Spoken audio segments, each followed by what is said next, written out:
ஸ்கூல்ல இதே விஷயத்த எப்படி அப்ளை பண்ணலாம்? ஸ்கூல்ல பாத்தீங்கன்னா, இன்னும் கொஞ்சம் முறையா ஒரு ஸ்ட்ரக்சரோட இத செய்ய முடியும். ஸ்கூல்ல இருக்கிற ஸ்பேஸையும் அங்க இருக்கிற விளையாட்டு பொருட்களையும் வச்சே குழந்தைங்களோட எனர்ஜியை பாசிட்டிவா யூஸ் பண்ண சூப்பரான வாய்ப்புகளை உருவாக்க முடியும். உதாரணத்துக்கு டிராம்போலின்ல குதிக்கிறது அவங்க சென்சஸ்க்கு ஒரு செம்ம ட்ரீட்.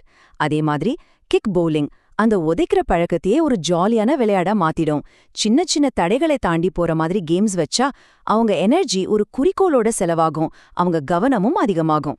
பிசிக்கல் ஆக்டிவிட்டி மட்டும் இல்லாம அவங்களோட கவனத்தையும் செல்ஃப் கண்ட்ரோலையும் வளர்க்கிற மாதிரி சில குரூப் கேம்ஸையும் நம்ம ஸ்கூல் நேரத்துல சேர்த்துக்கலாம். இந்த மாதிரி கேம்ஸ்லாம் சும்மா ஜாலிக்கு மட்டும் கிடையாது. இது ரூல்ஸை ஃபாலோ பண்றது, அவசரப்படாம இருக்கிறது மாதிரியான திறமைகளை வளர்க்கும்.